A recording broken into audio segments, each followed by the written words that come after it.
The man having the living daylights beaten out of him is a Berber, a native of Morocco.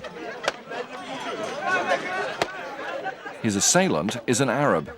His ancestors conquered the Berbers 1,300 years ago. They're acting out an ancient conflict, but there are those who'll tell you the argument between Berber and Arab has never changed.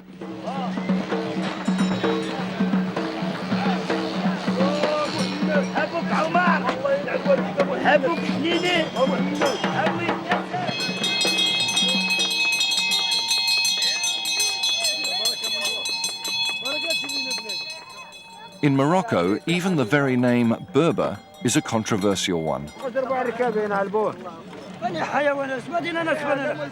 For militants like Miriam, the word Berber is a term that sums up the contemptuous treatment of her people by conquerors as far back as the Romans. Parce que le mot berbère, étymologiquement parlant, veut dire de la forêt, veut dire sauvage. C'est un mot qui vient du grec, que les Romains aussi ont utilisé, que les Français utilisent sous forme de berbère et que les Arabes utilisent sous forme de barbare. Et c'est un mot qui n'existe pas dans notre langue. Nous nous appelons Amazigh et non pas berbères.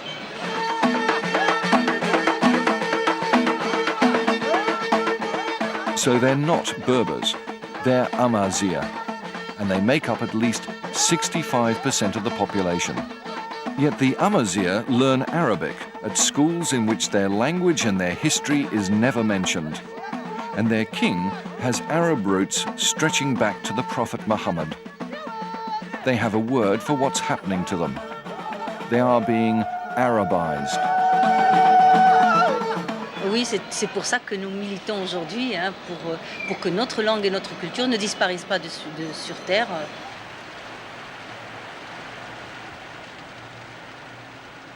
Miriam wants to take us to Amazigh heartland, to Imashil, and the festival known as the Mousem des Fiancés, roughly translated, the marriage market. C'est très joli dans cette région, hein? Mais le Maroc, en général, c'est très joli, mais il n'y a pas qu'ici, Ouais. Partout. Partout, oui. Mais, le pays des Amazirs, c'est le plus beau qui puisse exister sur Terre. Ah oui, tu penses? Voilà. But isolation has its price. Many Amazigh live without running water, or doctors, or hospitals, or even reliable roads. Nous avons un problème à deux. Ah ouais, Ouais, yalla. la route est coupée. Yalla, oui. Donc, et la route est coupée. We find the direct road through a mountain pass to Imashil has been washed out. Our driver, Hadou, reckons on at least a 6-hour detour round the mountains. The extra hours mean we spend a night by the road.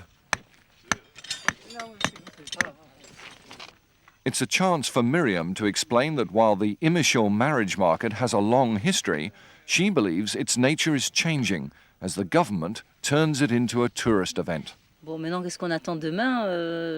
J'en sais trop rien, parce que depuis que c'est organisé par les autorités, on se méfie un peu, on se demande si c'est toujours authentique.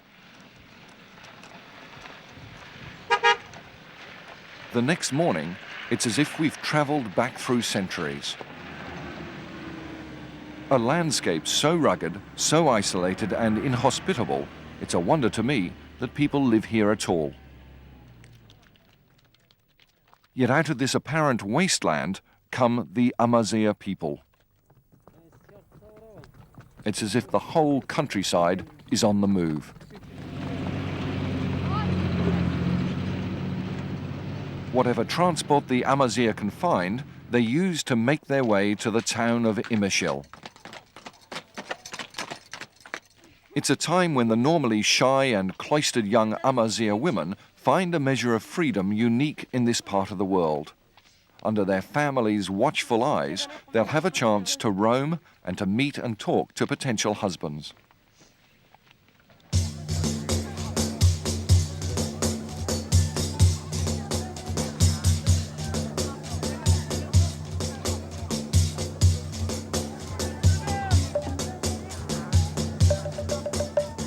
Imishil, the last great market before the onslaught of winter.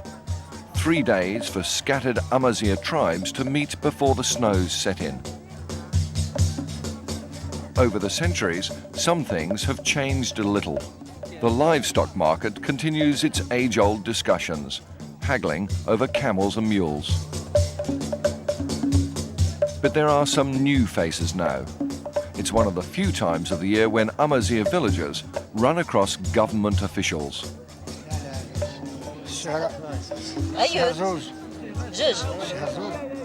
And when the tribesmen tell us about their problems, such as drought and falling prices for camels, we're interrupted. I'd noticed him following us. Maybe it was the dark glasses that gave him away. A government official, keeping an eye on them and on us.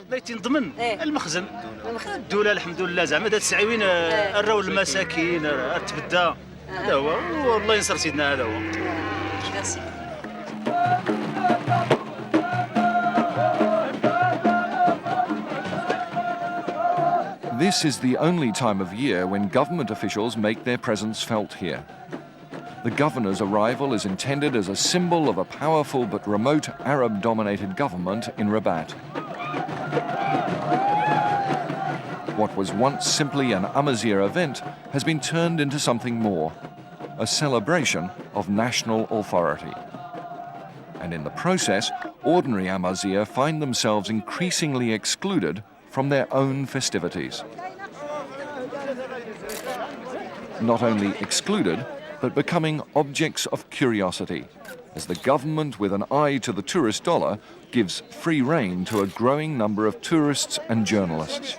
We kind of invade the place, and the local people who just, perhaps may well want to just get on with their own musim and not have us around, they're kind of a bit overwhelmed. The increasing commercialisation of the festival has been watched by British photographer Alan Keohane in the dozen years he's been coming here. The government wants to have people nicely dressed in traditional costumes to pose for the photographers, and the photographers are desperate to get those kind of photographs.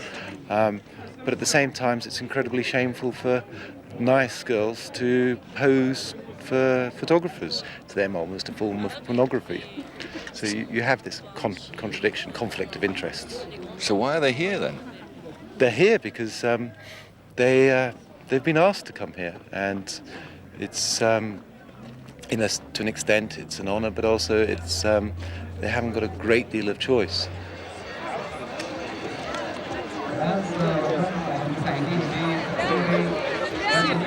Attempts to broaden the Musem's appeal can border on the bizarre. Miriam objects to outsiders like Tarzan here, turning the Musem into a carnival sideshow.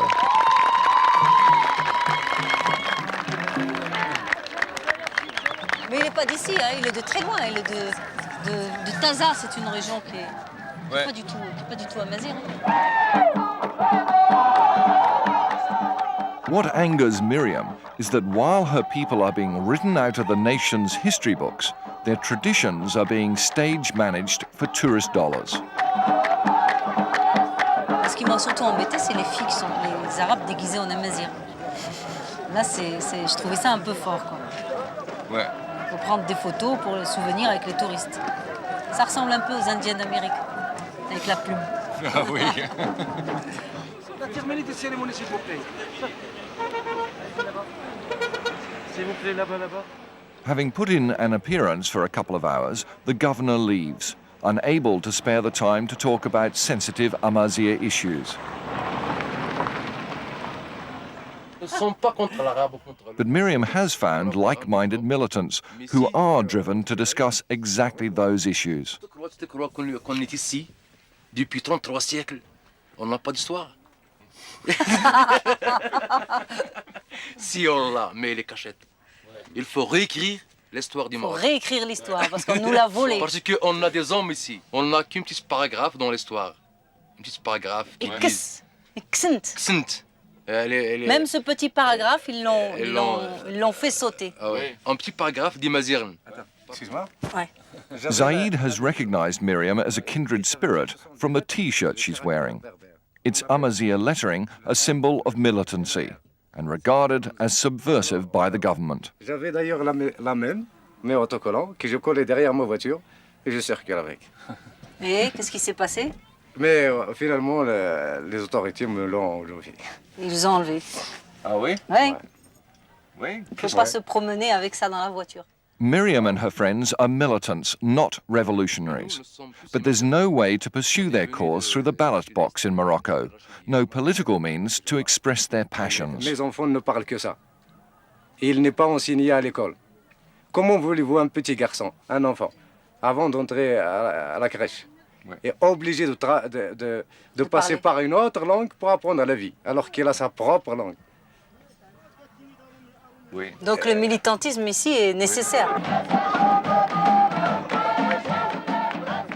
While insiders argue the politics and outsiders soak up the atmosphere, there is still traditional business afoot, the matter of love and marriage.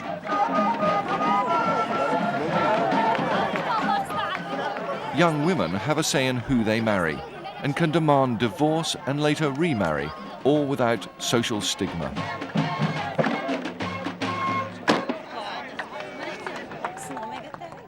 It's the romance, of course, that attracts the tourists. But Miriam rejects the portrayal of the Moussem as some sort of North African love fest. Bon, là, je crois qu'ils profitent de l'occasion seulement pour avoir leur papier. Hein. Ouais. Mais je ne pense pas qu'il doit y avoir tout ce scénario de je viens au marché pour acheter une femme comme je viens pour acheter une vache. Non, ça c'est...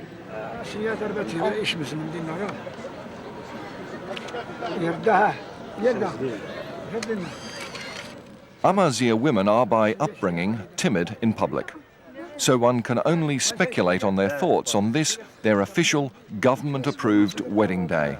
Allez, on se fait un petit cercle, tous, et les caméras et tout le monde en place. What should be a dignified, joyous event becomes a publicity zoo. I think they're kind of dying of shame or embarrassment. I think it must be horrible. It's nice to be a spectator, but at the same time you've got to bear in mind that the real people who want to come and see it are, their family and friends. They're all stuck behind the barrier. And because we've got press cards and, we're tourists and the Ministry of Tourism wants us to come here, we get access to it.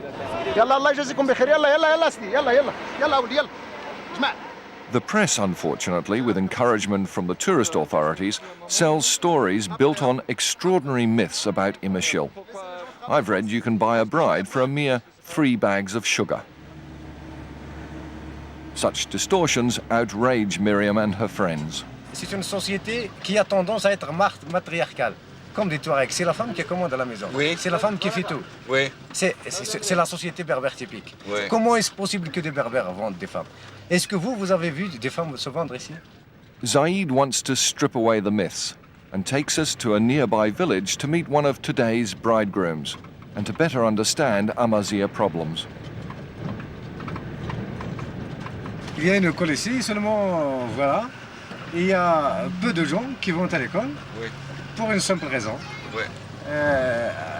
L'enseignant, l'instituteur, il vient des régions arabophones, oui, il vient ici, il ne peut pas vivre, il ne communique pas avec les gens. Dans le système des choses actuelles, c'est qu'il faut un traducteur entre l'enseignant et l'enseigné.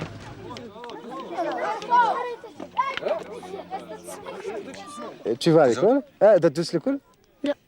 It seems only 1 in 5 children here go to school at all. Those who do learn in Arabic and, because of Morocco's colonial history, in French. What they learn about their own identity, they do so in their own home. When we meet the bridegroom from the Moussem, he takes us to his village house. Hussein's bride is too bashful to meet strangers. His mother, by contrast, is simply annoyed, put out more by us filming the state of her courtyard and her animals than by our unexpected arrival.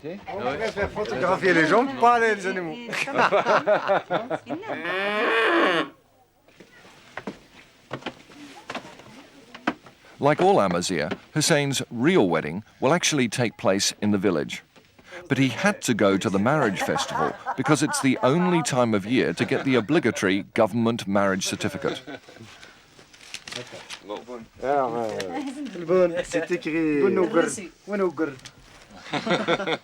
Far from buying his bride, Hussein says he'll give her $200 hard-earned dollars for her wedding gift.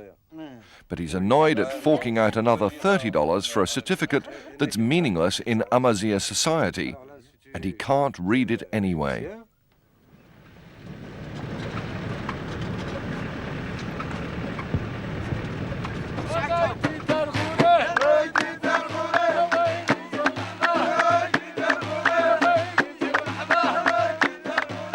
At night time, with government officials gone, the local tribes regain possession of their festival.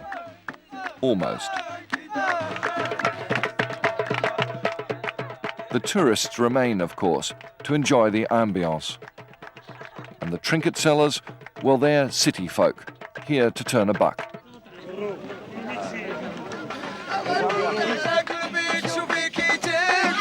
And when we stop into a tent to while away the evening, we find out it's not Amazigh music at all. They're an Arab group, invited by the government to perform at this Amazigh festival.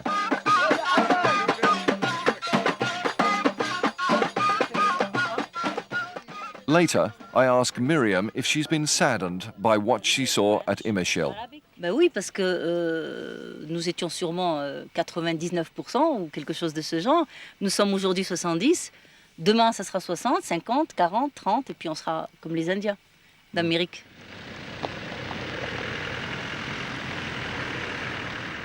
In the morning, the tourists leave with their trinkets and their memories.